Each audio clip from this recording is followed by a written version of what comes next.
आत्मेति भेदविभागिने व्योमवद्व्याप्तदेहाय दक्षिणामूर्तये नमः.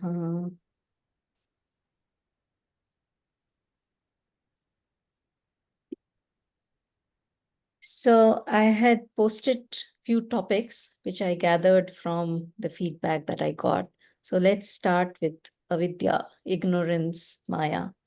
And I was thinking about it, and if you think about it, actually ignorance is the power of any object.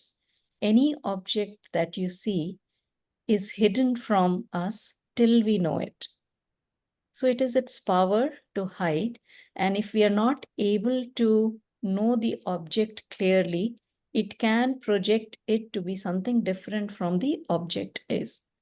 So that is exactly what Maya is. And that's how it is not something unique to Brahman, that Brahman has a Shakti, which is Maya, but it is, if you look around any object, because and what I'm talking about is existential ignorance, not the ignorance about the content, etc. This is just the whether the isness part of it, whether any object exists, any object is or it's not there. The moment we see it, the ignorance is removed if there is enough light. If not, then we see something different from the object. But that's the projecting power. And Maya is exactly the same. So it's nothing which is very mysterious or anything. Any object will have ignorance, and it will then reveal when, and that we'll cover as part of Vritti Vyapti and Phala Vyapti later. But I wanted to go through the bodies first and then come to that topic. But so this avidya, this ignorance or agyan, or as it is called Maya. So what are these words? Maya is magic. Maya, which doesn't exist. That's what it's called Maya, because it is not logically understood by anybody. And hence it is called Maya. Why is it called avidya? Because with the vidya of Brahma, with the Brahma Gyan, it is removed. And hence the same Maya is also known as avidya. Why is it called agyan? Because it covers Brahman. So it hides Brahman from us, and hence it is also known as agyan. So these are all different words used for the same Maya. Okay. Now, there are two theories. So one in which, in both cases, we'll use Maya. Yes, Gun. I just raised my hand to say whether we are okay to interrupt you, or do you want Yes. to go through and No, okay. no. Wherever you have a comment, you can Okay. ask. You can Yeah, stop yeah. me and It's just a quick question. The sometimes we feel, right, why is there Maya itself? Why can't just we just be the Atma or the Brahman? And Why that's is where that? I was trying to explain that Yeah. not just Brahman, anything you see has ignorance. And ignorance is the power of that thing.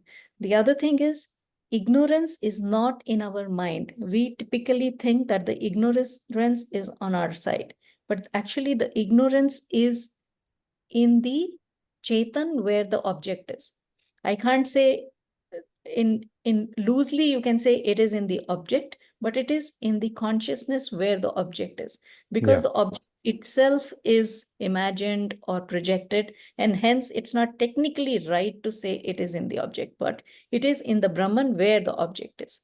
So very interestingly, ignorance is actually on the side of the object, not in our mind. We tend to think, oh, the ignorance is in our mind and that needs to be removed. But there is one ignorance which is in the mind, because the mind is where that consciousness is, and that is just of our own self. Yeah. Because um, the object itself will not have ignorance about itself, right? It knows itself. Yeah. Similarly, Brahman knows it, but because the mind sits on it, so the mind is the one which has then the ignorance about the Brahman. Yeah. But other than that, any other object, the ignorance is on the object side. When the vritti or the modification of mind goes out and pervades it, the reflected consciousness then reveals it if there's enough light. If there is not enough light, then that same ignorance, this ignorance has Yes. actually all the three gunas, sattva, raj, tam. So the tamo gun of that ignorance is what projects something different, what we Yeah. see. Thank Yeah. you. That's very beautiful. Yeah. And just one more thing. So there are 6 things which are anadi. So you cannot ask them what is their cause. Because anadi means that it doesn't have a beginning. So the 6 things are Brahman, Maya that we just spoke about, and the indifference between the two. So the relationship between the two, that they both appear to be the same thing, that relationship. So these 3, and then Ishwar, Jeev, and their difference. Mm. So these 6 things are, they don't have a beginning, but the 5 will have an end. End in the sense, unka baad ho jata hai. And we discussed last time, what is baad? Baad is negation of their independent existence. That's baad. Nash is when they're destroyed. They're not really destroyed because they continue to be experienced, but we know that they don't have independent existence other than Brahman. Then only Brahman remains. So those are the things. So hence the question comes that you were asking. You cannot ask why about any of these 6 things. Okay. Yeah. So Yeah. there are 2 theories. So one is Ajatvad, where there is no creation. So in that particular case, it is very simple. There is this ignorance, and because ignorance has hidden Brahman and it projects this whole world, there is no creation, there is no sequencing. Everything appears exactly like the dream. In dream, so anything is called mithya when you don't have the material to create it. So the basic material that we need are space and time. Before the creation, there is no space, there is no time. From there, the creation comes. That means it didn't have that basic ingredients to create, and hence the world is mithya, and it is just a projection. Like in the dream, there's a very little space, the hita nadi in the neck where the dream appears, and there's very little time. You dream only for a few minutes, and in that, a lot of time passes. So there's not enough time or space. So without ingredient, anything which is projected, it is mithya. So that's one theory where there was no creation, but it is just the projection. But in this particular text, we do the creation. So in that, this ignorance has 3 gunas. So the satogun is the one which is the intelligent cause, and tamogun is the one which is the material cause of everything. And that is where we had done a little bit of the creation. So now about Maya, it is a little bit clearer what Maya is. So Maya is that power which hides, and either it projects or it creates, depending on which you use. Yes, Uday. Hey, you said the 6 things, right, which are anadi, we cannot ask Yeah. why. And you said 5 of them can be overcome eventually, and one They're cannot. negated. Guessing negated, and Yeah. one cannot, and the one that cannot be cannot be negated is Brahman, I guess. Yeah, Brahman. So you're Only saying Brahman. even Ishvara, Jiva, you mean to Yeah. say the difference between Ishvara, those can be negated, you're saying, Alpana? Even Ishwar, Ishvara is, even Ishwar and even Jeev, because you will go to the core of it, that they're nothing, but they're Brahman with a title. The title can be negated, only Brahman remains. got it. Thank you. You remove the upadhi, and that's where you equate it, and only Brahman remains. Yes, Ajay. Okay. You're on mute. Sorry, a quick one, Alpana. So you said, so what you're saying is that Vedanta is, the principle is on manifestation as opposed to creation. Vedanta has those 6 darshan. Only but Advaita Vedantins, they, yeah, Advaita, Advaita- yes. yeah, Advaita is projection or Creation. manifestation, and Correct. therefore the three gunas are also the They're just properties of projected. that. They're part of it. They're just projected. They're the Actually, properties that's of that why, imagination. yeah. So we don't even talk that much about Raj, Tam, Sattva in Advaita.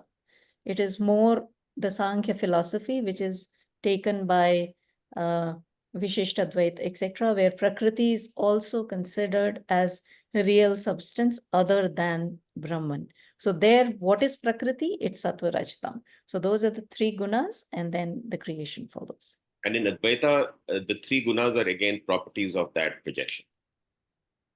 They are the properties of the ignorance. Of that projected ignorance or whatever it is. Yeah, exactly. The manifestation. The gunas are used to project. Okay, so gunas are used to project, sort of suggests that gunas existed before manifestation. Because they exist in unmanifested state also. That is known as pradhan when they are in equilibrium. So that's why whether there is manifestation or unmanifestation, the three gunas are there, and they are what constitute the ignorance. And therefore, these gunas are part of Maya, therefore, the ignorance as you called it. Yeah, Maya or Prakriti, yeah. And then Maya may be manifested or unmanifested, depending on. Correct. When it manifests, the creation is there. When it unmanifests, then it is back in the seed form. And just to conclude, all of this is a part of a imagination dream, as far as Advaita is concerned. Yeah, not dream of the individual though. Yes. Yeah, I'm saying like a dream. Sorry. Like a dream. Yes. Yeah. Got it. Thank you so much. Yeah. Okay, so this was the ignorance. Now, so Ajatvad or no creation theory is when there is projection. But if we go through the Taittiriya Upanishad, where there is first superimposition done and then dissolution is done. So we'll just briefly go through it because this is what I had discussed in detail even in the last class, that Sat, Raj, Tam, when they are in equilibrium, that is the state known as Pradhan. That is the state of dissolution. This is when there is no creation. So when we say that Ekoham Bahusyami, that Ichha happens, there is a kshob. Kshob is like a ripple in this, and they go out of equilibrium. And that is when the creation starts. So for that creation, for any production, there is an intelligent cause and there is a material cause. Like when you make the pot, the potter is the intelligent cause and the clay is the material cause. There are other things also, but just for this thing, there's a material which needs to be used. So tamogun is the material cause of this entire universe. And Satogun is the one, by knowing what Satogun is, it is knowledge, it is intelligence, that is the intelligent cause. Now, if you take the entire Satogun, that plus the Brahman, it is enveloping or encompassing that Brahman, plus the reflection in that Satogun, those three as a unit become the Ishwar, and that is the intelligent cause of this entire universe. Now, why is this reflection important? Can you say that again? That's super important. So there are three things which make a unit. At the cosmic level, it is Ishwar. At individual level, it is V, Jeev. And there are infinite Jeev possible.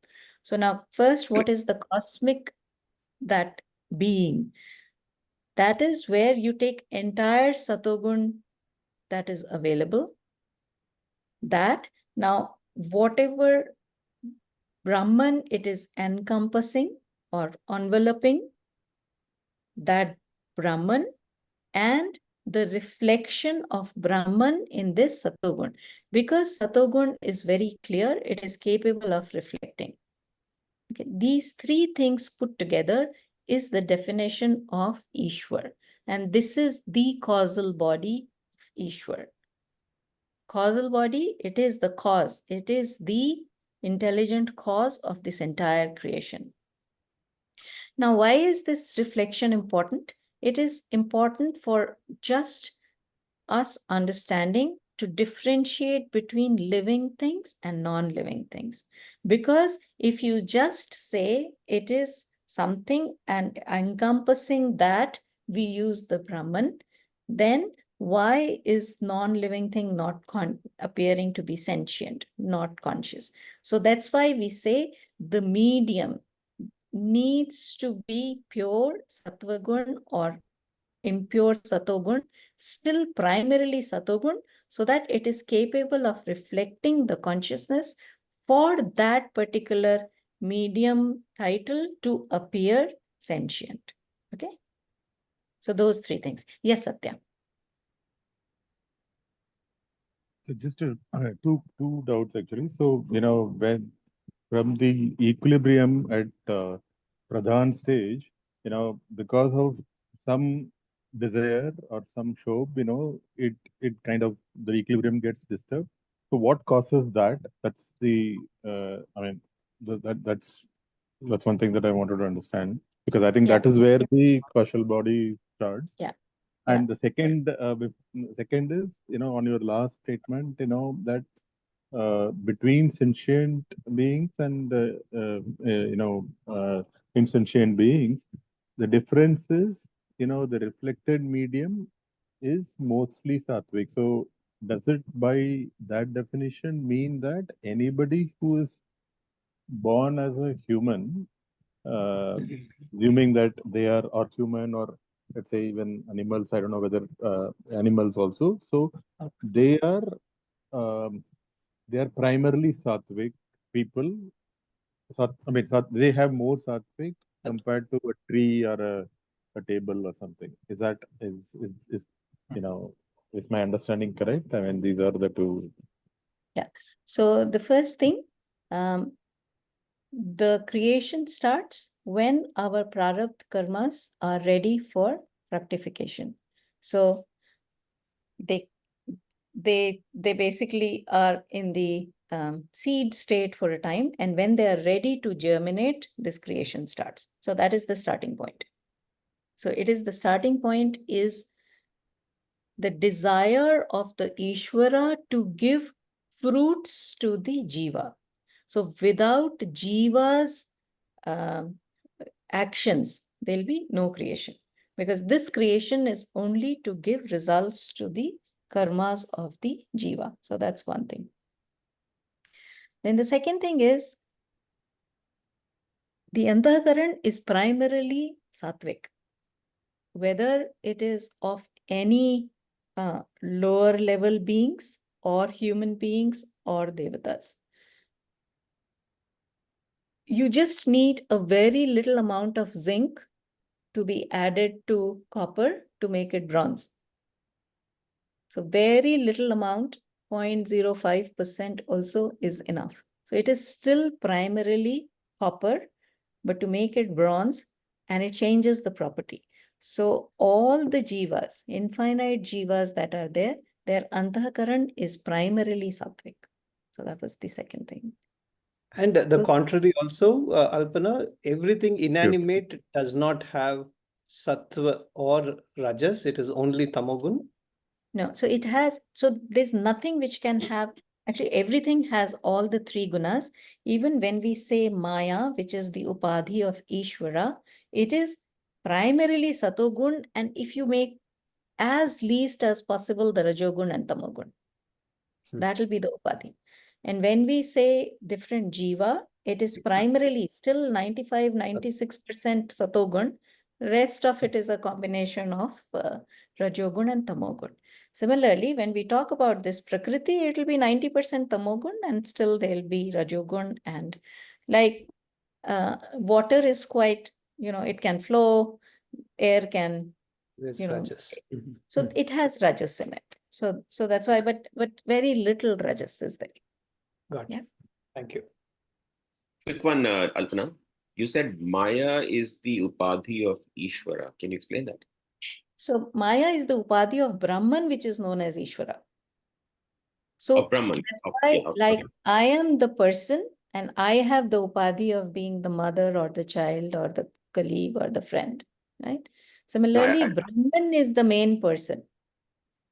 But with the Upadhi of Maya, it is known as Ishvara. So yeah, I did say Upadhi of Ishvara because Ishwar and Brahman are I just wanted to interchangeable. clarify that. I get that. Yeah, got it. And then similarly, so that became the cosmic unit of Ishvara. So now Ishvara is clear. This is the causal body of Ishvara. This is the intelligent cause of the universe. Then on the individual side, it is called Malin Sattva Gun. Malin Sattva Gun means, again, as I said, 95% is still Sattva Gun. Very little Rajogun and Tamogun is what makes it Jiva. And hence the different qualities which we did last time, that Jeev is Alpagya, he knows little, Ishwar is Sarvagya. All those qualities are, the differences are because of Malin Satogun. Okay. So this is the causal body of the individual. Now, like Ishwar Alpana, sorry. You said the cosmic has three components. so even Sattva plus individual has three. Yeah. even this The one has individual three. also has three. That unit of Malin Satogun Plus encompassing Brahman. the Brahman. That Brahman at an individual level is known as Kutastha. You may have heard that. So Kutastha plus that little unit of Avidya which is Malin Satogun, and the reflection. So those three things become the individual unit.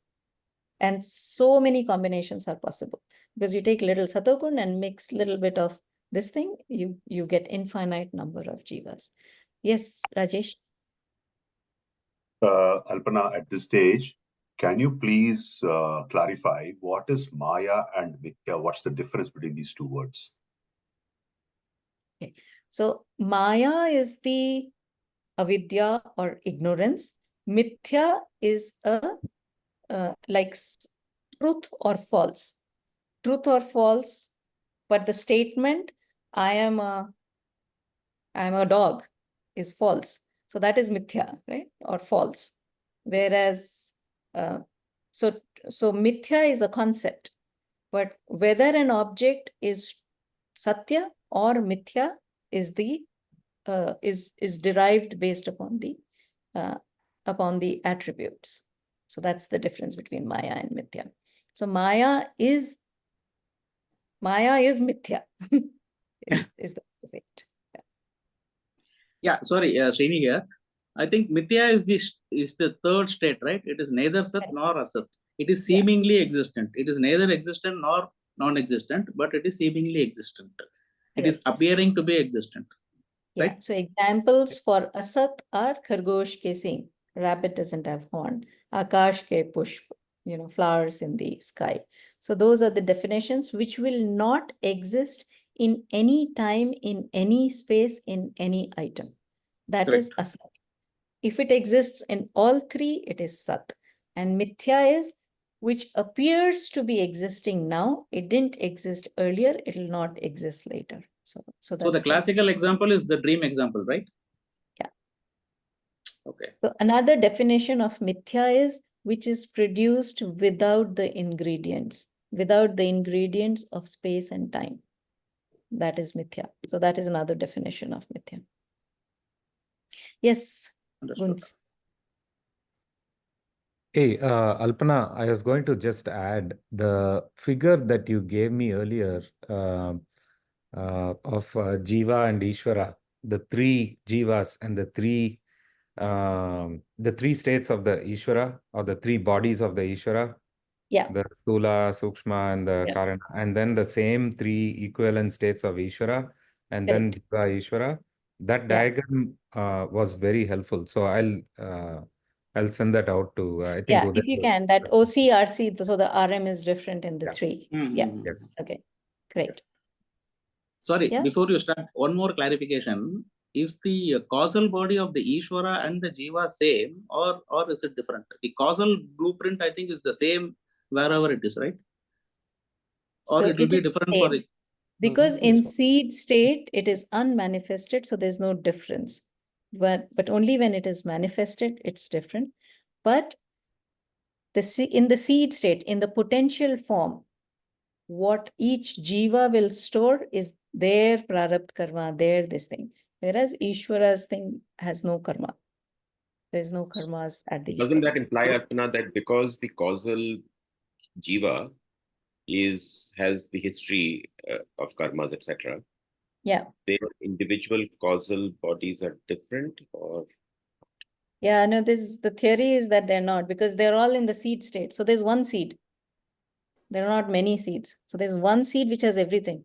From that one seed, the leaves will come, the tree will come. It knows which one has what. So there the is sort seed of is some, same. Yeah. the software is there, yeah, okay. And then one other thing, Alpana, I think you mentioned that Mithya doesn't have space and time. Yeah. But I thought, the universe is Mithya, and that exists in time and space, isn't it? So that's part of the Maya, right? Which is part of the world. To begin with, world didn't have any space and time. How did that world come into being? Where did it come? There was no space. There was no time. So the So in space and unmanifested time. form, unmanifested form, it is Mithya. Because I thought Mithya was everything from Maya onwards to the entire creation or manifestation. Correct. Correct. Right? Because this entire world came from nothing, and hence world is mithya. It didn't have the ingredients to make this world. So that's why the whole world is mithya. Okay, I'm finding that a little bit sort of loopy, because it didn't have time and space to begin with, but then when it was created, it is created So it created space and time. So space and time became part of the world, right? I see. Okay, got it. So that's why whole world is mithya. Yeah. So the causal body at the cosmic level is called Ishvara. So that is the Brahman with the Upadhi of Maya and the reflection. And the causal body at the individual level is known as Pragya. You might have heard this term.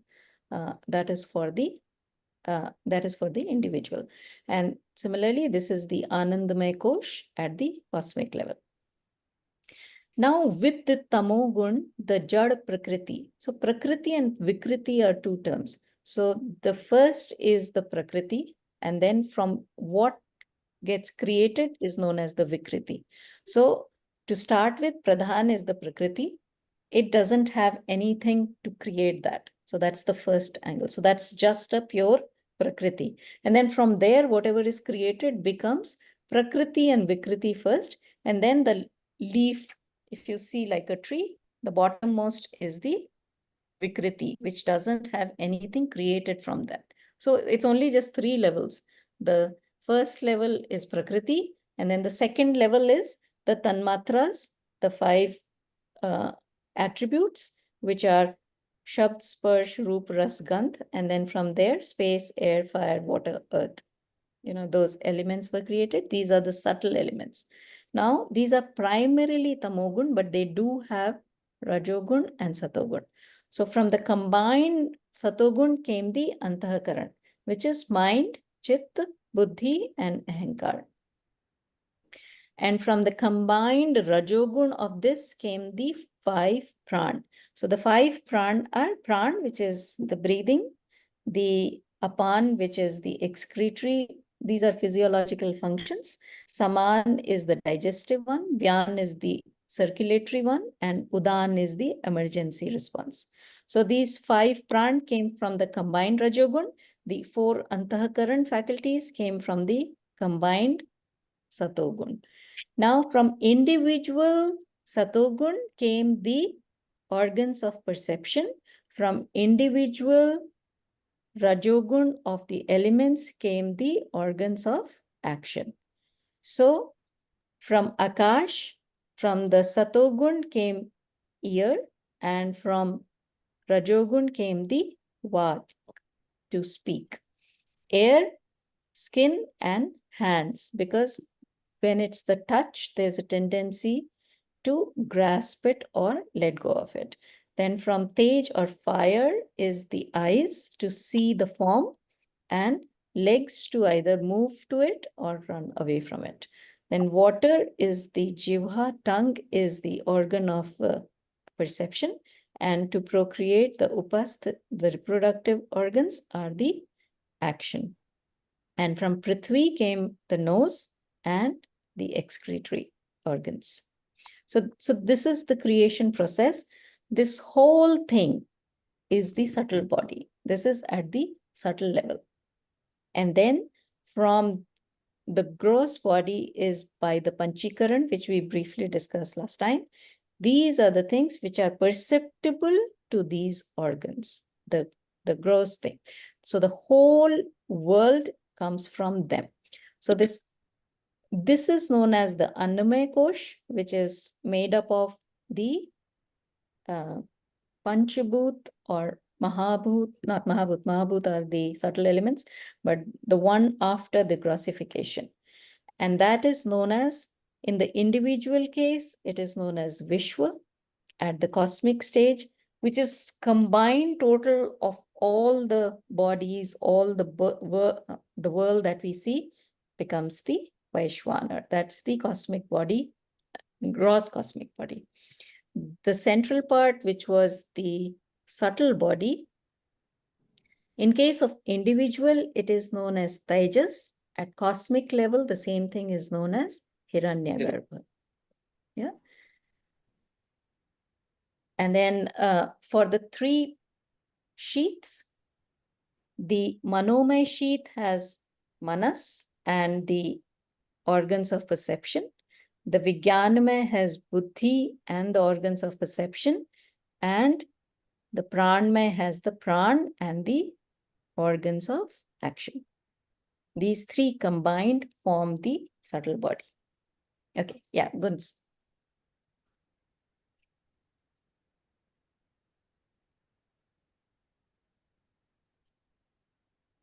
Hey, sorry, Alpana. I was talking on mute. The one just quick clarification. So this applies to, I mean, we are talking about Jiva, which is individuals, but this is based on our experience on this particular planetary object. But it applies as a universal law everywhere, correct? I'm just clarifying my own thinking. Correct. Yeah, because what combinations you have, it can create its own individual whatever. Yeah. So different bodies may not have all of these faculties manifested. A snake doesn't have eyes. So then, but the subtle body of snake will have all the faculties. It is just that it doesn't have the power to manifest it in that particular body. So similarly, you look at any species, any world, all these faculties, whether they are manifested or not is a different question. Yeah. Yeah. Thank you. Yes, Kishore. Yeah, Alpana, thank you. Now, I have this understanding. I don't know where I got this from, most likely from listening to Swami Gurupananda's Kathopanishad many months ago. But the understanding is that the intellect is, if you were to slice the intellect portion of this subtle body, that would be common across all, it's the same for all jivas. Would that be a right statement? In a sense that manas is, we are all obviously different, and the diversity happens because of the different gunas and the proportions of the gunas. But would the intellect part be the same? So I think it is different based upon, because that antahakaran is malin satoguni. So depending on how much rajas and tamas is there, the manifestation may be different. So what you might have referred to was the unmanifested form, unmanifested intellect will be same, but what projects is based upon your sanskar, your prarabdha, because what kind of intellect you need to get those fruits. So the manifestation may differ, is what I feel. Okay. Yeah, and so even the intellect would be, the understanding I had was that the manas part, is affected by the our samskaras Likes and dislikes. vasanas, right? Yeah. Right. Yeah. But then the intellect is not. Maybe it is less affected in that sense, but yeah. So as when what we call as mental purification, as we purify the samskaras or neutralize the samskaras, it is the manas that's getting purified, but the intellect remains more behind it. The intellect remains more or less the same. It's kind Quite of the possible, understanding. because Yeah. the manas may be just overpowering it, so it appears that it is different, but quite possible that because it is the one which is rationalizing. So, meaning the Yeah. intellect is the rationalizing one usually, unless manas overpowers it, and because of its strong likes and dislikes, tries to persuade the intellect to take a different decision. But intellect, you're right, could be the same. Yeah. Because in that case, sorry, I'll just take one more minute. In that case, it nicely falls in place. If this theory is true, if the reason being, then we are all capable of of reaching that level of tapping into the same intellect, but we are affected by our samskaras and vasanas, and hence You're at the right. manas level, Yeah. we are not able to tap into it. But Correct. if through purification we can all tap into that, is kind of the yeah. Okay. Hey, just sorry, Alpana, go ahead. No, I'm saying, but that's true for any of the antahakaran faculties, right? The manas can also be purified and can be without likes and dislikes. So it'll be the Correct. purer one. So maybe that'll be similar as well then. From That's Yeah, kind as of it what gets I was purer. going to Yes. mention. The ahamkara, so because of this happening, the ahamkara separates itself and it creates the I, right? So if you want to kind of shatter that I-ness, then that needs to happen. That's kind of how I'm thinking of Kishore's question. Yeah. Mhm. Thanks. So Yes, sir. mine is also like, I think, something similar to Kishore's question, but in a way it is answered, but still let me state it. So at the causal level, when it was at the seed level, there's only one and everything kind of flows from there. And at the lowest level, at the jiva level, the gross body of you and me, so those are again, different. But when it comes to the subtle level, so are there multiple, like, multiple subtle, I don't know, is it jiva? I don't know what is, Yeah. but multiple instances of subtle jivas exist. Like Satya Yeah. will have a So Satya. each subtle body, each individual has a different subtle body. Same causal body, but different subtle body and different gross body. So one more thing is that, so causal body is at the unmanifested state, right? So you can't even call it one. That's the other thing, right? How do you call something which is not even manifested? It's not even, it's zero, right? But Yeah. the moment creation starts, all the subtle bodies are created.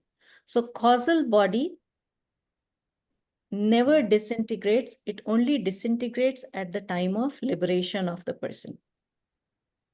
Subtle body does not disintegrate, but at the end of creation, that is at the time of pralaya, destruction, the subtle body dissolves and goes into the seed state. And gross body we can see is very less, it's temporary. Each lifetime it disintegrates and then we get a new one. So the subtler it gets, the more time it has. Yeah. So one final question. So in this whole diagram, when and where the vasanas start playing a role, like where does it come in? In the Antah. So vasanas are in Chitta. So that's why they work with Manas. So they both work together. So Manas is the faculty which is for Sankalp and Vikalp. Sankalp is a resolve because of likes and dislikes. So where are those likes and dislikes stored? They're in the memory. And then similarly, to get different options, where does it get all the information from? The external organs give the information, and then it taps into the chitta to get related information and then creates different options. So they work very well together, and then it presents it to the buddhi, and then buddhi decides what to do, what not to do. And then Manas executes the order through the organs of action, through Pran. Yeah, just one clarification, sorry. So it means science says that the body is ancient because of energy, but Vedanta says the body is ancient because of consciousness. So is that statement correct? Ancient in what sense? Sentient means the body is alive. Sentient, sorry, sentient. Yes, I heard sentient. ancient. I was thinking. No, sentient. This. So body is alive because of consciousness is what we say. Otherwise, body is jada. It just appears to be due to the reflected consciousness. It's not even conscious. It's not sentient, but it appears to be, yeah. But what does science say? Science says body is sentient or alive because of the some chemical energies. reaction. Energies. Yeah. Chemical reactions actually is chemical what they reactions. Say. Okay. Yeah. Okay. Chemical reactions. Understood. Yes, Subbu. Subbu, 1 second, Subbu. Hey, my only request is, please, if you want to have a question, please raise a hand, digital hand, because there are several people who have kept their hands raised, and it's not that I want to stop you, but let's have a protocol that will be easy for all of us to follow. Yeah, Alpana, basically, I think some discussion has already happened on this question. So would it be right to say that what is different for all jivas are the gross body and the subtle body, and what is common to all will be the causal body, because the causal body is probably the place where everything is unmanifest, and basically the subtle body and the gross body are completely resolved. Would it be right to say this? So actually, even though in the causal body, I said it's zero because everything goes into the unmanifested state, yet different jivas, like the seed still stores the DNA or the information of what will become the leaf, what will become the root, what will become this. So it does store information about different jiva, because that is the unit that will dissolve at the time of So you're saying living. causal body also may be multiple? No, like so the gross and... one seed, like the tree has one seed, but different things come out of it. So the whole thing, it's once it goes into unmanifested state in the potential form, but the potential form still remains intelligent enough to know what different jivas are and what their prarabdha are, what their vasanas are, the whole thing. Nothing is... So then what is common to the gross body, subtle body, and the causal body is only the reflected consciousness. The reflected consciousness, right? So that's the only thing which is common. No. Reflected consciousness also depends upon the medium. The reflection is, why do we see our face different in a concave mirror or a convex mirror? So the reflections are also different because of the medium. Only the consciousness is same. Okay. The differences appear because of reflection. And that's why they introduce... it's not because of the bodies. It's not because of the three bodies and the gunas. It is because of the bodies, and because of the bodies, the reflections are also different. And hence the variety appears. Okay. Thanks, yeah. I'll have to reflect on it. Yeah. Yes, Uday. Hey, quick questions. So both Manomaya Kosh and Vijnanmaya Kosh have the 5 senses of perception, right? That's 5 senses are common to both this, right? Correct. Okay, Correct. that was one. And Anandamaya Kosh, what does it consist of? I Just the had causal noted body. down Just the ignorance. causal body.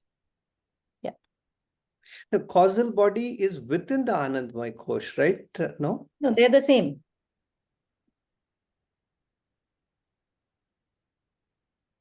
Okay. They're one and Causal the same. body. Okay. 2 names given. Yeah. Okay. I had noted down from last time it is ignorance plus is the reflection of consciousness when there's no mind. Is that the right definition Yeah. too? Because Yeah. there is in the causal body, there is no subtle body. I mean, when you go into the deep sleep, even the subtle body, even the man ka lay ho jata hai. What's the other word? The mind resolves. So the mapping between the 5 sheets and the 3 bodies, Bodies. Yeah. Annamaya Kosh is same as the gross body. Correct. Pranamaya, Manomaya and Vijnanmaya together form the Subtle body. subtle. And Anandamaya Kosh Anandamaya is same as the maps to causal. the causal. And when a human being dies in the normal sense, it's only the physical body that ceases to exist. Yeah. Everything else, the 4 other, this thing continues on to the next. Yeah. And at the Reincarnations. time of pralay, even the subtle body will disintegrate. Only at the time of pralay, subtle body disintegrates. Okay. And at the Cool. time of liberation, even causal body will disintegrate. So that's Fantastic. part of the seed will go away, All which right. is Thank this you. body. Thank you. That's all I had.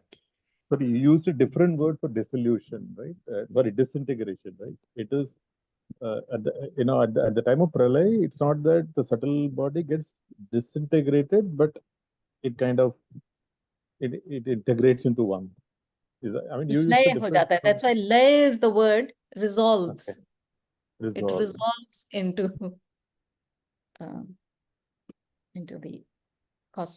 the seed state, potential state. Yes, Okay. Ajay, you're on mute. Sorry, I had a series of thoughts. So let me just start with the topic we were discussing, which is, so the reflecting medium, Alpana, is the subtle body or all the 3? Okay, so it is the causal body and the subtle body. Gross body doesn't reflect. So the causal also reflects. But gross body without subtle body is a dead corpse, right? It's insentient. So you don't really call it as a... They all have some role to play. The second question was that you said that there is one causal body, which I kind of get because it's one seed. But is the cosmic causal and the jiva causal the same, or are they different? So that definition-wise, they're different, but it is the same seed which has. So the causal body at the cosmic level is the Ishwar, which is pure Satogun plus Brahman plus reflection, right? Those 3 things, OCR, CRM, at the cosmic level. Now, at the individual level, it is a smaller part, but that's why I'm trying to give example from a tree. Each leaf still goes into the same seed because there is no differentiating factor because it's not manifested. It is still in the unmanifested state. If it is confusing, actually think of different causal bodies for different individuals. But it's just that they are inside one seed. So that's why. And it's possible that, during Anshik Pralay, they remain separate. During full Pralay, they become the same. That might happen as well, right? Correct. Yeah. So that was my first thing. The second thing I wanted to understand was, I was kind of reflecting on what Kishore said, which sort of resonated with me. See, the way I understand it is that, you've got the intellect and it is in a race with mind. Okay. And mind is usually winning, right? In most of us. I mean, it's certainly in my case, right? And that difference between the mind, where the mind is and where the intellect is in that race, is your ahankar. Right? Sorry, say that again, the last one. Is the intensity of your ahankar, in a way, because you're saying the mind is obviously propelled by desires and vasanas, and obviously it has that small I factor which drives the mind, right? And so at a subtle level, when the mind is winning, it is creating a ahankar, which could be of different proportion. And to Kishore's So point, ahankar as in the pride, not the ahankar we talk about as the faculty. yeah, the pride part, right? Not the faculty of ahankar, because that's also called ahankar. That's why I just I'm want to talking about the clarify. ahankar, the faculty of ahankar, No, right? so And the faculty of ahankar is the one which attaches I-ness. So yeah, so I'm that's not the I. sure whether Possibly, yeah. I see what you mean. That I-ness, and therefore that I-ness remains as long. Let me put it differently. The I-ness, the small I-ness, remains as long as mind stays ahead of intellect, right? No, but even a jnani will have ahankar because he has to operate in this world. He has to identify with this body. So that ahankar Right. will remain, right? So that's why I was trying to to segregate. I think what you're talking about is pride, yes, but not Possibly, yeah. ahankar. Ahankar is Yeah. required. Yeah. Ahankar is required, so I agree. But ahankar will always remain until the body goes away. But I'm saying even for a jnani, the ahankar, the I factor is there, but it doesn't matter, kind of a thing, because It that doesn't person is. matter to the jnani, but Yeah, to operate correct. in this transactional world, he needs to Correct. identify with I'm this using body. that as a example of saying that look, ahankar doesn't exist because it exists but doesn't, Okay. right? Okay. So in Got a it. way, sort of that's how I'm kind of looking at it. And maybe Kishore, to your point, that intellect might be constant or moving. Either way, the mind and the intellect are playing that game effectively, right? And at a gross level, that same thing we experience in terms of, intellect is possibly, if you define it in a way, it's the right thing to do, right? Which is always the right thing to do and therefore constant. And the mind is playing games and kind of going ahead. The reason I'm saying is intellect is also used to rationalize things, right? So some have that stronger grasping power. Where will that be? That is intellect. So you can make, I think what probably Kishore was referring to was the highest level of intellect is available to everybody, but whether we get there or not is what we put in. And hence I was saying the same thing is for manas also. How much you make it purified, etc., is the effort we put in. Understood. But to tell you all, we'll not know Brahman neither through mind nor through intellect. So. Okay. I had a small other question for you, Alpana, which is that the Ishwar in that cosmic state, is that Nirguna Brahman or is it Saguna? Sagun. It is with Maya. That's right. It is Maya still is right? Satogun. So it is with a guna. So it is Sagun. Because the way we've discussed in one of the previous chapters is that we always say Ishvara as in the three Brahma, Vishnu, Mahesh as Ishvara, and then we call the lesser gods as Saguna, right? But even these are Saguna, right? These are Sagun. The lesser gods, we call them Devatas, right? Devatas, okay. So they're not Sagun Brahman. Okay, this is Sagun Brahman. This is Sagun as well. That is also Sagun. Everything else is Sagun, actually. We all are Sagun.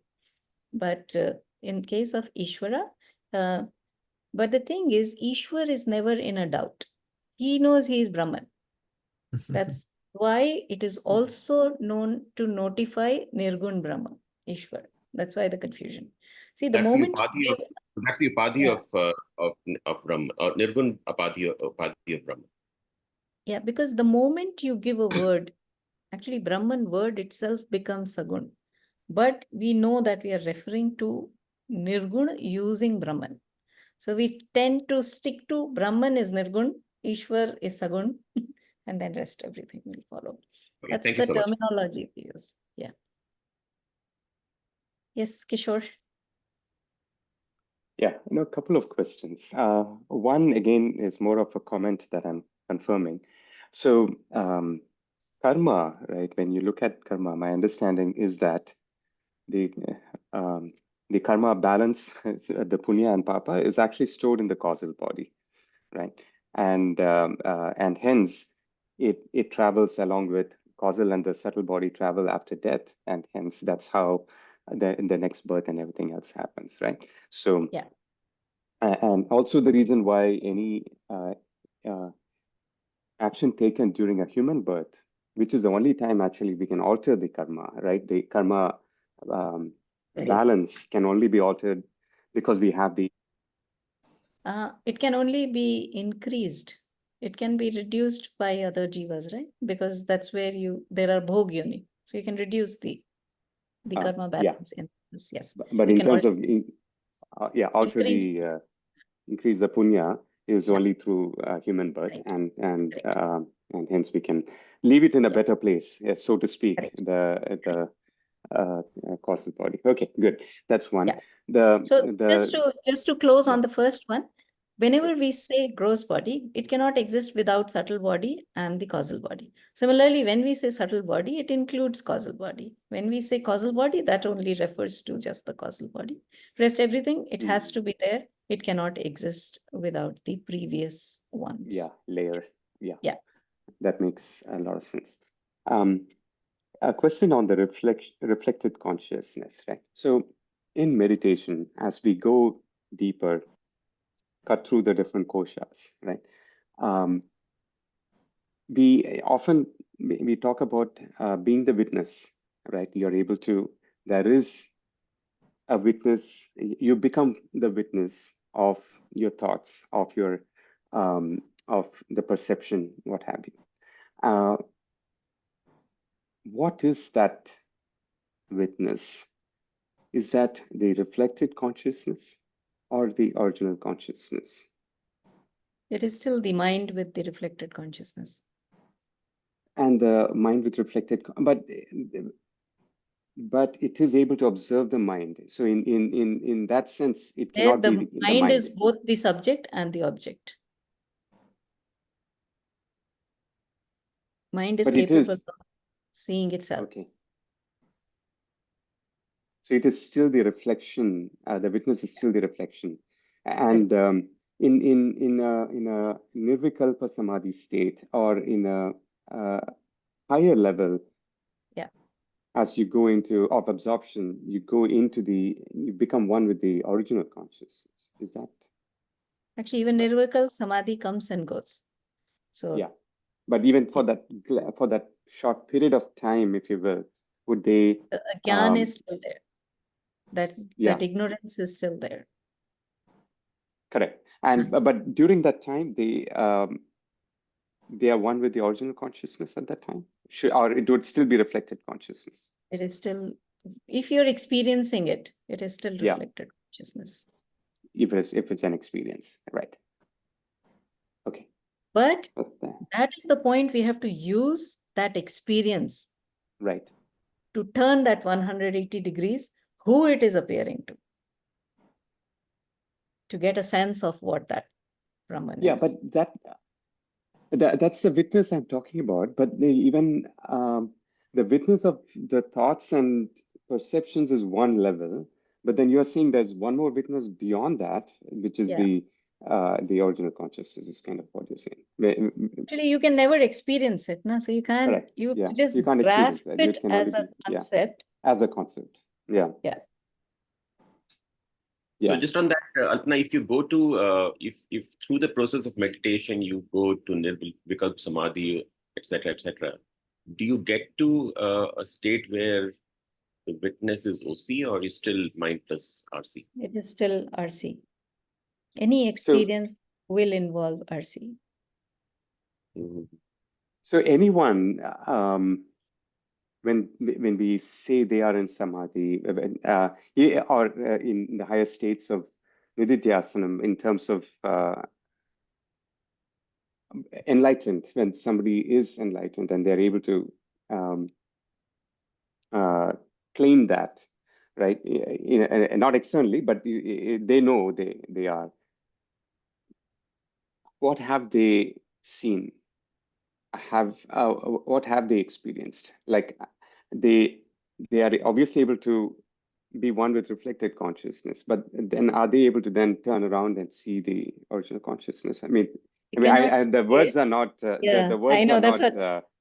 So right, no, you can never experience it, but you very clearly knows that this is not, whatever you are seeing, whatever you are experiencing is not me. Yeah. And the Do you get to the OC level or no? Even then, You are always OC. so you're always OCS. In fact, Even the how do you reflected, say, even in normal this situation, when you say I exist, where do you feel that? Yeah.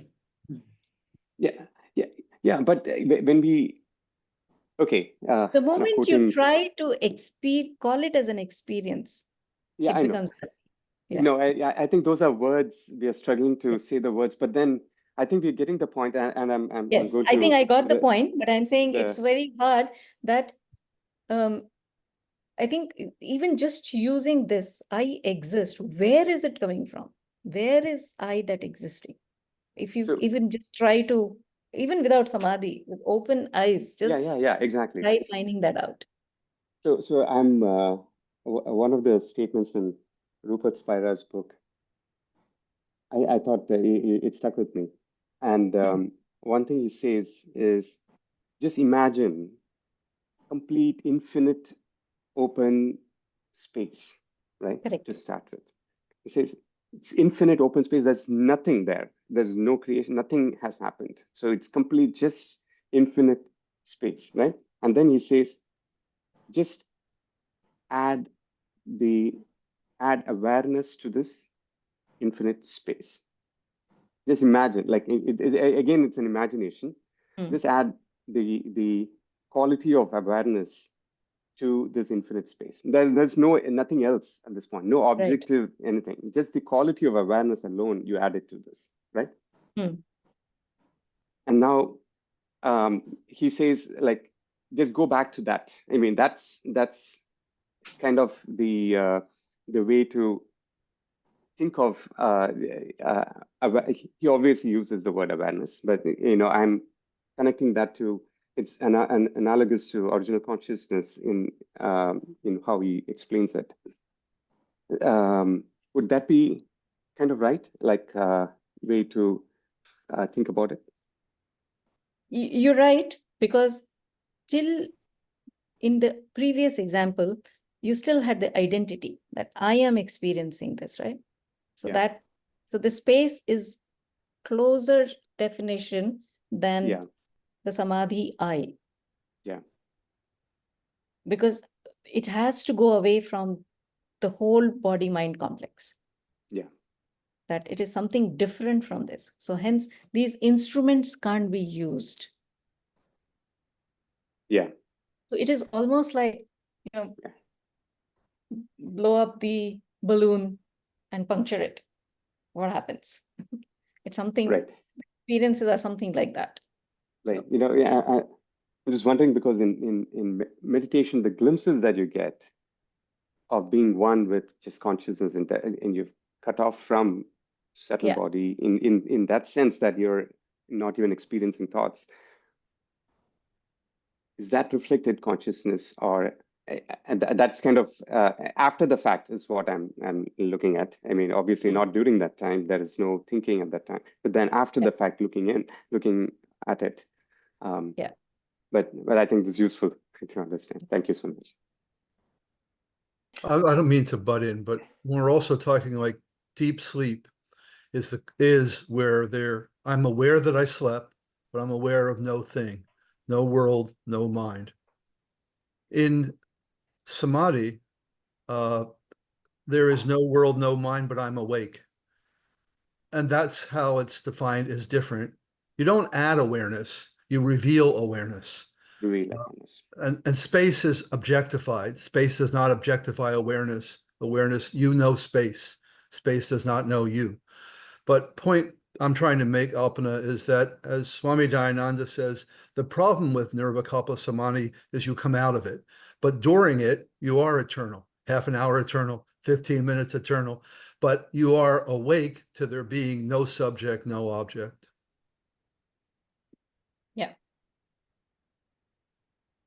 Yeah, the other way to think about it is, again, I'm just kind of synthesizing this, right, distilling this. So it's the identity, right? So basically, if you think an identity with attributes, right? I'm Mukundan. I mean, there are certain attributes I have, right? So when you meditate, you slowly go into a zone where that identities don't exist, right? And once you touch that, there's a point where this identity dissolves into whatever you call it, Parabrahman, Brahman, whatever the words you give, and into that space. Because the mirror gets cleaned slowly, and then you just drop.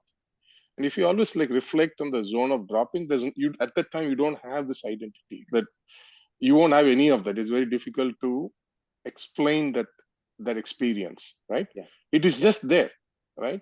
Mm-hmm. When it is there, then you are touching that, the no identity zone. Then you come back, right? Then you come back. An enlightened master, somebody who's enlightened, is established in that identity, right? And then he comes back and plays the different roles here, right? That's a key difference. So we are established in this identity, and we time to time drop into that identity. Yeah. Somebody who's enlightened is absolutely established in that identity, and then he can play any of these identities. That is what, even the ahankar you see with them is just perceived, right? They themselves don't have any of that. If you ask them, I'm just Parabrahman, right? All of them are very clear on that aspect. I am Parabrahman, right? But they can become a man, they can become a father, they can become a mother. The roles, the bhavas they play with you is all, any identity, in fact, they can take. This is so fluid in their identity.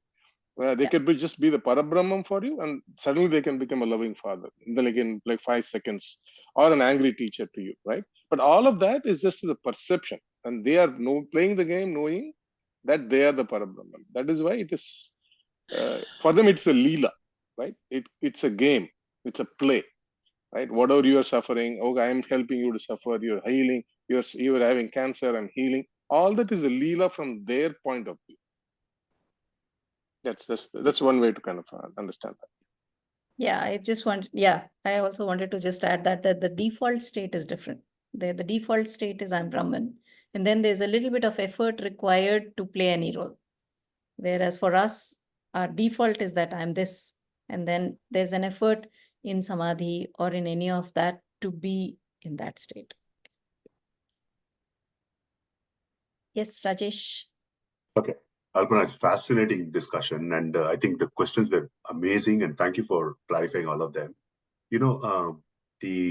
As I look at this diagram onto the left, right, the manas, buddhi, and the organs of perception on the diagram, the way that you have drawn the Venn diagram here, okay, if I trace it from the buddhi side, all the way buddhi takes it along with, and then it covers the perception. Similarly, when you trace it from the manas, it goes through. Now, the practical aspect of this is, of course, this is the structure of how it is defined. But the practical aspect of it is, when the external inputs come to us, to impinge upon us, they actually don't go directly to the buddhi, but they actually pass through manas and buddhi. And that creates a lot of stuff which complicates us in terms of the vasanas, or in terms of the ability to take the right decisions or not. And that is what we, in the discussions that we've been having so far, we are talking about the quality of the medium that reflects it. So because of this flow of information, not the structure itself, because of the flow of information in and out, the manas is the one that needs that quote unquote most of the cleaning that requires to reflect the original consciousness 100% the way it is, or just pass it through. Just want to make that observation. Actually, just one more observation there is, if you remove the likes and dislikes and you are doing very objectively based upon the situation, actually this unit can directly work. It's capable of working. It can surpass the Manomaya Kosh completely. Yeah. Yeah. Can I go? No, I think it was Gunz was before you. Mukku Okay. still has his hands raised, but after Gunz and... Hey, thank you. Very quickly, Alpana, what I've also, I just wanted to add to what you were saying on the subtle, because we use the word subtle in so many places. So when I was thinking about it, Swami Ji in some of his lectures, he clarified what we mean by subtle. The gross is like empirical, and then slowly you go higher and higher. and it requires your mind to start imagining or experiencing, or those words. Uh, and the beautiful example he gives is solid, liquid, gas, then plasma. And like the states become more and more subtle. And when you become more subtle, uh, the thing that really struck me was it is not localized anymore. The more and more you become subtle, the more and more unlocalized you become. So the subtlest of things is everywhere. It's all pervading. So that's kind of how he explained it, and I found that really, really beautiful. That was one thing. The other thing is I just posted the Swami D thing there. Just check it out in the chat. Because when we get to chapter 13, we'll talk about it anyway. That's all. Yeah. Thank you. Yeah, Srini. Yeah, just one final collaboration to what Mukku was saying. So just trying to create this analogy of substance and property.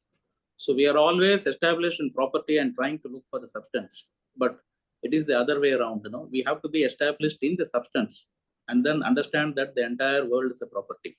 So the reversal of substance and property, it is what is the entire journey, is what I will say in a nutshell. So what Maya is doing, it is actually reversing the substance and property. And the English plays a very good game in this, the noun and the adjective. So when we say a tall man, the tall is the adjective and the man is noun. But when we say a golden bangle, the gold becomes the adjective and the bangle becomes the property. So which is not correct. So as Swami P nicely put it, we should say bangly gold, so that we understand that the bangle is the property and the gold is the substance. So the entire journey is simple understanding of this substance and property. So once you clearly understand this, you can actually get to your goal. And I think I'm doing this, Panchadashi. There are 3 steps to this, just as an aside note. The first thing is, whatever you see it as 2 things.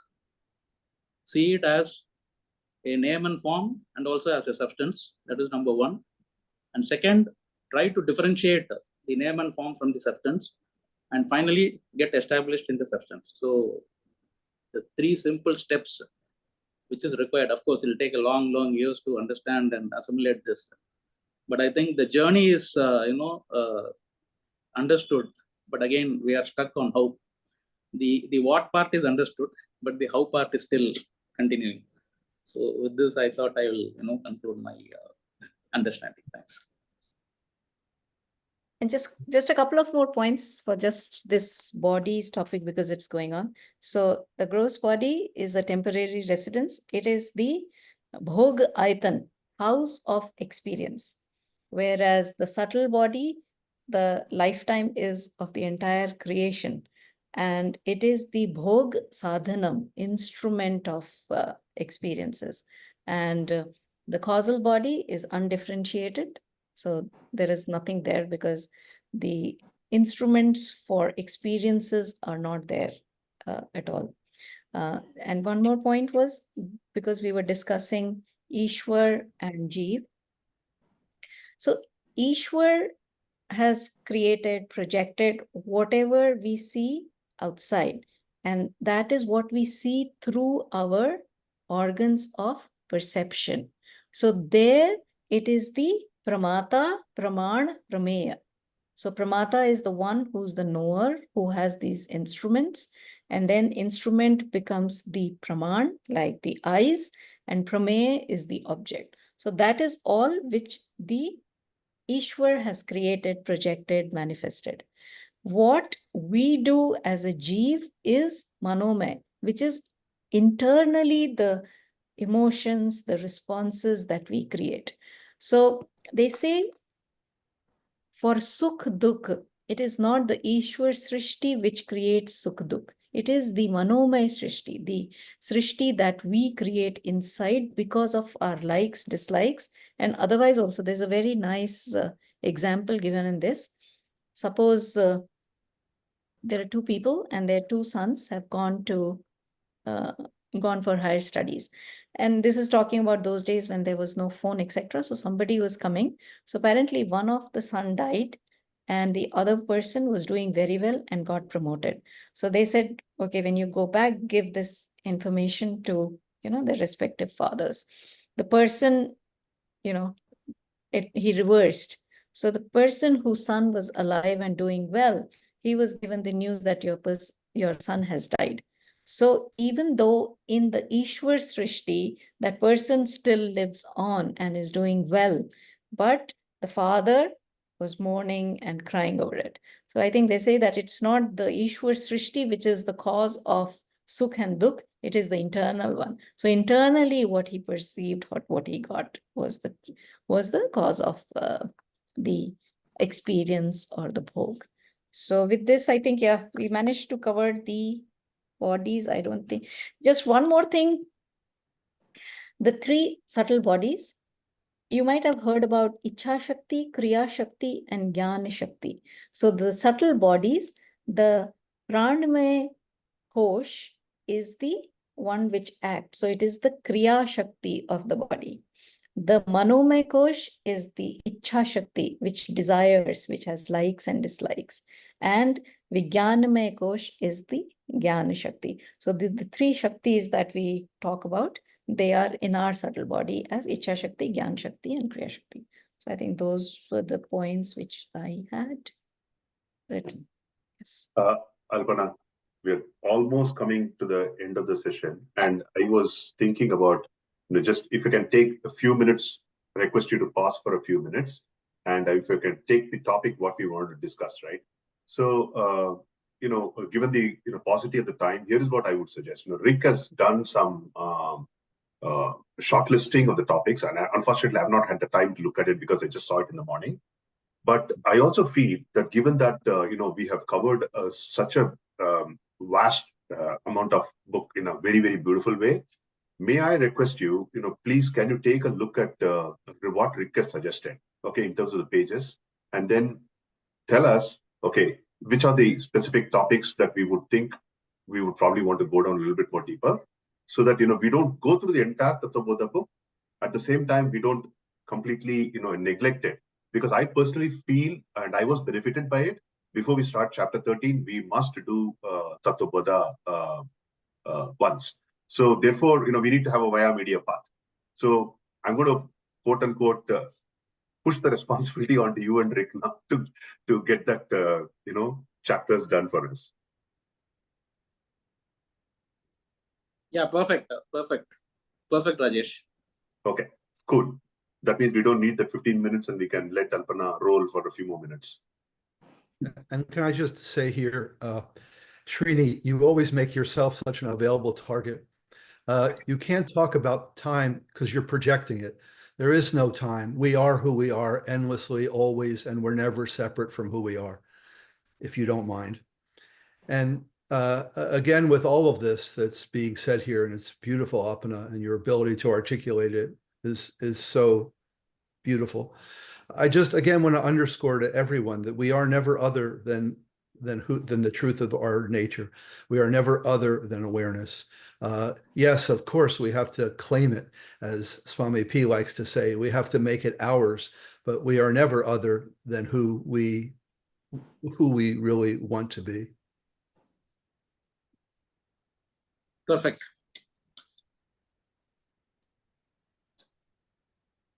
So in the list, there were two more things. One was karma theory, I think, which I can sum up in literally 1 minute. And then the other one was the vritti vyapti and phala vyapti, if we are still looking at that. So karma theory, any action has 3 types of results: drishtafal, adrishtafal, and the sanskar or vasana. Drishtafal is the physical outcome, which is the result of our prarabdhas and the current effort that we are doing in the current janma. So that is the physical thing. You move something from one place to the other. If all goes well, it will be moved. So that is the physical outcome. Now the adrishtafal is with what intention is that work being done? That will create either pap or punya, merit or demerit, what the intention is. And that is the seed for future janmas, future prarabdha, etc. And then the third is when you repeatedly do any action, it creates vasanas or sanskar. Or even if you do it once, but you do it with a lot of passion, focus, etc., it may create vasanas. Do sanskar and vasana mean the same thing, Alpana? Yeah, yeah. There's minor difference, but I think it's used interchangeably everywhere. Okay, cool. Can I just add there the difference? Well, again, as you said, Alpana, the difference is very, very minor. But one way of understanding that I had is samskaras are those imprints, but then vasanas are the channel that the imprints create. So it's like there are multiple channels. So these imprints, because of the habitual nature of doing some certain things, more and more imprints get formed, creating a channel. It just carves a broader, a more deeper groove, if you will, right? And those channels then become the vasanas. Sure. Okay. Yeah. Which is the channel, sorry, vasana or samskara? Vasana is the channel. Vasanas are the grooves. Samskaras are the imprints that create those grooves. Very good. Thank you, Kishore. Okay, and then there are three categories of karma. Sanchit karma is all the cumulative karmas since time immemorial, and which have not been fructified yet. So that is our bank balance. And then prarabdha is the handful of karmas which are taken to give this particular birth.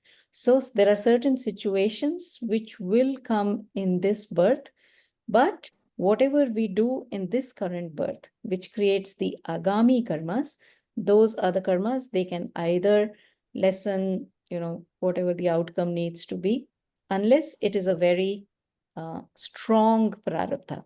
So strong prarabdha is something like terminal illness. So no amount of medication will help. So something like that.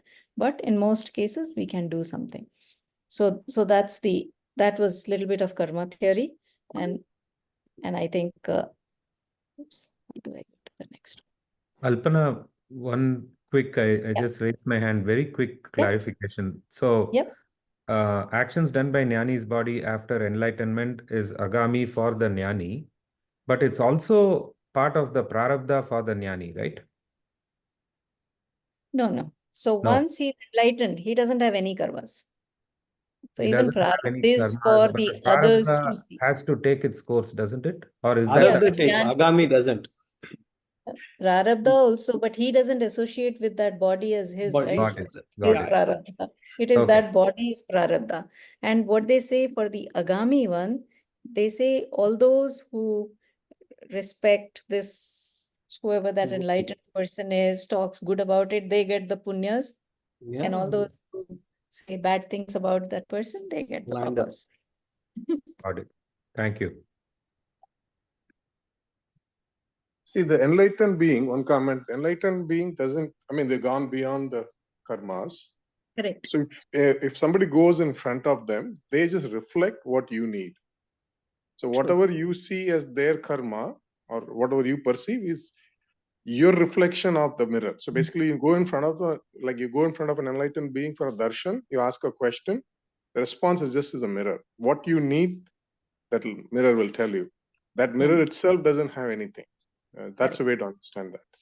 Absolutely. Enlightened being. Well, They themselves don't have karma. They just start reflecting what you need in front of them. If you need to see a smile that time, they'll become like a smiling. If anger will help, then the anger will be expressed through that interaction. Yeah. So that was on the karma, just for the completeness sake, I think this has been introduced. And then very quickly, phala vyapti and vritti vyapti. So to know anything, so we know through our mind. So for the mind to know anything, the mind has to go out through one of the instruments to envelop the object of knowledge. So say, I again give the example of the pen. To see the pen, my antahakaran will go out from the eyes because here it is seen. So it will go out through it and it will envelop this. Now, this pen has that power of ignorance to hide itself. Now, my vritti vyapti has to break that ignorance. That's the only job of that vritti vyapti, to break that ignorance. That ignorance is known as Tula Vidya. Tula Vidya is covering this, and you break that. That is the vritti vyapti. So the example given is, say in a dark room, there are two lamps kept. One is a lit lamp, other one is unlit. And you cover it with another earthen pot. So you can't see. It's a dark room. You can't see because the lit lamp is also covered. So you take a torch. Now, a physical torch, a heavy one, you first hit to break those earthen pots which are covering. That is vritti vyapti, that whatever is the cover, you break it.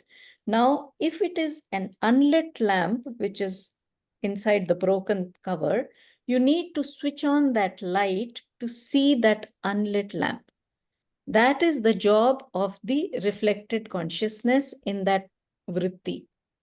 That is known as phala vyapti. Phala is the pointy thing in front of the arrow which solves the purpose. So that is the reflected consciousness job, to illumine that unlit lamp, which the torch does. Because the lamp itself is not prakashmay, it is not swaprakash, you need an external light to do it. So that's the case even in the pen, because the pen itself is jad, it doesn't have its own light. So the vritti will go there and the reflected consciousness will tell me this is a pen. Now, in case of the other lamp, which was lit, when you take a torch and you break it, you don't need to switch on the light because the lamp is lit and it'll reveal itself. That is how the Brahmakar vritti, when the mind takes the Brahmakar vritti, it breaks the cover. It breaks the ignorance, it breaks the agyan. But because Brahman itself is Swaprakash, you don't need that torchlight, that phala vyapti to illumine that. So that was the difference. So in a nutshell, that was vritti vyapti and phala vyapti. Okay. Perfect. And then that was beautiful, Alpana. Very, very beautiful. Thank you. And then I think the last thing was Paroksha Gyan, Pratyaksha Gyan, and Aparoksha Gyan. When you read the Avantar Vakya, the secondary Are Vakya. you changing your slides, or we are just seeing only loss of karma? Yeah, because I don't think there is a slide on that. Okay, This okay. is what Just Ajay checking. posted. Just checking. Yeah, Ajay had posted just before the this thing. So when you read that Avantar Vakya, those secondary statements which talk about Atman, about Brahman, when you read about Brahman, you know there is something like Brahman which exists, which is Nirgun, Nirakar, all the attributes that we, Sukhrup, Swaprakash, Vibhu, Vyapak, all of those things, Shuddha, Buddha. So we know something is like that. That is known as Paroksha Gyan. You know that something exists. Somebody comes and tells you there is a place called Jhumari Talaya. You've heard it in all the Vivid Bharati, all the requests that used to come from Jhumri Talaya. So you know there is a place called Jhumri Talaya. That is the Paroksha Gyan. You know that there is something called Brahman. That is the Paroksha Gyan. But if I go and visit Jhumri Talaya, that will be a Paroksha Gyan. So when you claim that I am Brahman, that will be a Paroksha Gyan. Aparoksha Gyan, in case of Jhumri Talaya, I have to go somewhere and visit because it is something different from me. But in case of Brahman, I am Brahman. So I don't need to get a separate experience or need to do anything. That is Aparoksha Gyan. And Pratyaksha Gyan is where the Pramata Praman Prameya, where the object comes in contact with the instrument and you get the knowledge. That is Pratyaksha Gyan. So those were the three. But then going to Jhumri Talaya in your example, that's actually Pratyaksha. It's a Pratyaksha Gyan, but it was just to use that you know it then. And that's why I then clarified that in case of Brahman, actually Aparoksha Gyan is only possible in case of what you are. When Karn was told you are Kaunteya, he didn't need to go anywhere. He just knew it. So he had the aparoksha gyan because it was about him. So when it is about ourselves, it can be the aparoksha gyan because it doesn't need any instrument to know it because you are that. So that's aparoksha. I have a question here, Alpana. Is that the same as Brahmakara Vritti? Yeah. So Brahmakar Vritti, when Brahmakar Vritti drops and you claim Aham Brahmasmi, that is when you have. Yeah. No, I had a similar understanding. Other than I think in your talk last week, I think you probably swapped them inadvertently, so I was a bit confused. So yeah. Mm-hmm. Yes, I Rick. just want to ask, when Swami Dayananda talks about Shabda Pramana, he says it's different in that every other Pramana we operate. In Shabda Pramana, it's operated upon us, if you will. It's like throwing the astra and it strikes home. Now, I really don't think I do not fully understand reflected consciousness and original consciousness, because when it strikes home, that's who we are, correct? Again, I'm a little confused by this. So we don't need the reflected part. Okay. That is the point. Okay, so but you don't need Phala-Vyapti in this particular case. Through Shabda Praman, you get it because it is about you. That's the only Aparoksh Gyan possible, which doesn't need Phala-Vyapti. It only needs Vritti Vyapti, because when you are told that you are Brahman, your Antahakaran will say, oh, he's talking about me. And it, again, that it doesn't take the shape because shape is, but it claims it. That claiming is, it only needs the Vritti Vyapti because it has to break that ignorance. But it doesn't need Phala-Vyapti because it is self-illumining. So yes, you're right. It doesn't need any reflected consciousness. In fact, reflected consciousness concept itself is just to explain there is no reflected consciousness either. Yeah, it's mithya ultimately. It's also mithya. Yeah. Hey, I raised my hand just to add the exact last sentence of Alpana, and Guntax and I discussed this for more than 1 hour, and I was just going circling and circling and circling with him. Rick, just so you know, we'll talk about it later, but I just wanted to say that this was like a awakening. So, and there's apparently a lot of debates on this reflected, and you really don't need it at the end of the day. No. Yeah, it just, I know, Srini, you got last hand raised, and I'm unfortunately not going to allow any more hand raised because we got Motu in here. So after you, and Alpana, closing comments from you, and then we will hand it over to Gunj and Motu. Okay. Yes, Srini? Oh, can I? Yeah, you had your hand raised. I said, I'm going to allow you, and then I'm going to ask you. Okay. I thought I'm not allowed. Okay. Watch out for Rick. Just wanted to add. Sorry. Just wanted to add what Alpana said. Okay. I think the 10th man concept is also same. Na? When you know the 10th man, you become Brahman. Okay. You don't have to, think the 10th man to become a Brahman. When you know you are the 10th man, you become Brahman. So that is the best thing here. Once you understand that, you are Brahman, there is no working at all. You become the Brahman. So that is. But you don't become Brahman. You recognize you are Brahman. Yes, you recognize you are. Because in the 10th man story, he says, Tvam Dasham Asi. You are the 10th one. It doesn't start counting for you from you and say 1, 2, 3, 4, 5, 6, 7, 8, and some other person is the 10th person. He doesn't do that. It is because it is about you, that you are the 10th person. You don't need to know through any other praman. Yes. Right. Thank you. Thank you very much. No final comments from me. I think this was it. These were the things. Awesome session, Alpana. Thank you so much. Outstanding. Thank you so much. Thank you. No, wonderful. Thank you very much. Beautiful. Okay. I think I'm going to listen to it again and again. Yeah. Really clarified a number of times. Yeah. Absolutely. And I'm going to spotlight Gunj and Motu for a second so that everybody can see him clearly. I should get out of the screen and put this guy on the spot. But Motu, good to see you, buddy. Good to see you, Motu. Hey, firstly, I should thank you, Alpana.